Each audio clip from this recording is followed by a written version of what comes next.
కన్యా రాశి వారికి ఈ వారం చాలా అనుకూలంగా ఉంది. రాశ్యాధిపతి దశమాధిపతి అయిన బుధుడు పంచమంలో ఉన్నారు. ద్వితీయ భాగ్యాధిపతి అయిన శుక్రుడు పంచమంలో, తృతీయ అష్టమాధిపతి అయిన కుజుడు పంచమంలో ఉన్నారు. అదేవిధంగా వ్యయాధిపతి అయిన రవి కూడా పంచమంలో ఉన్నారు. వీరికి ఈ వారం చాలా అనుకూలంగా చెప్పచ్చు. వృత్తిపరంగా వ్యాపారపరంగా మంచి లాభాల బాటలో ఉంటారు. రియల్ ఎస్టేట్ రంగంలో ఉన్న వారికి మంచి కలుసుబాటుదనం ఉంటుంది. పేరు ప్రఖ్యాత లభిస్తాయి. ప్రజాదరణ ఎక్కువగా ఉంటుంది. పబ్లిక్ రిలేషన్స్ పెరుగుతాయి. వైద్య రంగంలో ఉన్న వారికి, వ్యాపార రంగంలో ఉన్న వారికి, రాజకీయ రంగంలో ఉన్న వారికి పేరు ప్రఖ్యాతలు లభిస్తాయి. కాలం చక్కగా ఉంది. వృత్తిలో మంచి పేరు ప్రఖ్యాతలు తెచ్చుకుంటారు. నూతన వ్యాపారం ప్రారంభించాలనే ఆలోచన ఉంటుంది. అడ్మినిస్ట్రేషన్ రంగాల వారికి చాలా అనుకూలంగా ఉంటుంది. భూ సంబంధించిన వ్యవహారాలు సానుకూల పడతాయి. రియల్ ఎస్టేట్ రంగాల వారికి కాలం అనుకూలంగా ఉంది.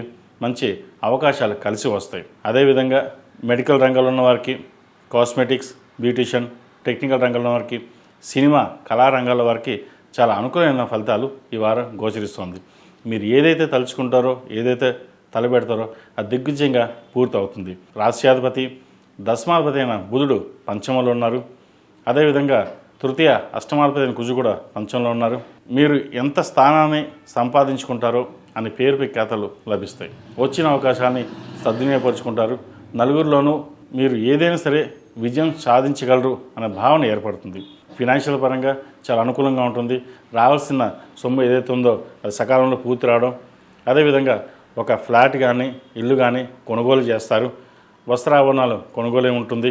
అలంకరణ సామాగ్రి కోసం ఎక్కువగా ధనాన్ని ఖర్చు పెడతారు. వాటి విషయంలో అవసరమైతే తప్ప ఖర్చు చేయకుండా ఉండడం చెప్పదగినది.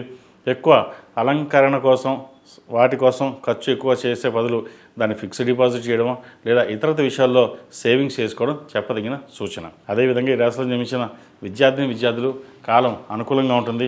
వచ్చిన అవకాశాలని సద్వినియోగపరుచుకుంటారు. ఈ రాశిలో జన్మించిన స్త్రీలకు వృత్తి ఉద్యోగాల పరంగా, వ్యాపారపరంగా అనుకూలంగా ఉంటుంది. లాభాధిపతి అయిన రవి పంచమంలో ఉన్నారు. ముఖ్యంగా ద్వితీయ భాగ్యాధిపతి అయిన శుక్రుడు పంచమంలో ఉన్నారు. చక్కగా రావాల్సిన ధనం చేతికి అందుతుంది. ఒక వ్యాపారాన్ని ప్రారంభించాలి, నాకంటూ ఒక సొసైటీలో పేరు ఉండాలి, సంపాదించుకోవాలనే ఆలోచన ఉంటుంది. అయితే ఈ విషయం ఆలోచిస్తూనే ఆరోగ్యం పట్ల అశ్రద్ధ వహించడం జరుగుతుంది. వాటి విషయంలో జాగ్రత్త వహించాలి. ముఖ్యంగా స్త్రీలు యూట్రస్ సంబంధించి, అదేవిధంగా స్కిన్ సంబంధించి, ఇండైజెషన్ సంబంధించిన విషయవాహారాల్లో జాగ్రత్త వహించాలి. ఇమ్యూనిటీ పవర్ కాస్త తగ్గుతుంది. కాబట్టి ఏదైనా సరే డాక్టర్ని సంప్రదించి ముందుకు వెళ్ళడం చెప్పదగినది. వివాహం కాని వారికి వివాహ ప్రయత్నాలు చక్కగా చేసుకోవచ్చు. సంబంధం కుదురుతుంది. అయితే మూడాలు కాబట్టి ప్రస్తుతం జాతక విశ్లేషణ చూసుకుని మూడాల తర్వాత ముందుకు వెళ్ళడం చెప్పదగిన సూచన. ఈ రాశివారు ప్రతిరోజు ప్రతినిత్యం గణపతి స్వామివారిని ఆరాధించడం, బుధవారం నాడు గణపతి స్వామివారికి అభిషేకం చేయడం చెప్పదగినది. అదేవిధంగా వసంత పంచమి రోజున విద్యార్థులు సరస్వతి అమ్మవారిని పూజించడం, అదేవిధంగా సరస్వతి హోమం, విద్యా గణపతి హోమం చేయించడం చెప్పదగిన సూచన. ఈ రాశిలో జన్మించిన వారికి కలిసి వచ్చే సంఖ్య 2, కలిసి వచ్చే రంగు స్కై బ్లూ. ఏదైనా పని మీద బయటకు వెళ్ళినప్పుడు సోమవారం కానీ గురువారం కానీ వెళ్ళండి, మంచి ఫలితాలు సంప్రాప్తిస్తాయి. ఈ పూజస్టోర్.in పసుపు కుంకుమ నుంచి దేవతా విగ్రహాల దాకా అన్ని రకాల పూజలు, వ్రతాలు, గృహప్రవేశం, హోమాది శుభకార్యాలకు కావాల్సిన పూజా సామాగ్రి అంతా ఒక్కొక్క క్లిక్ తోనే మీ ఇంటి వద్దనే పొందండి. ఈ పూజస్టోర్.in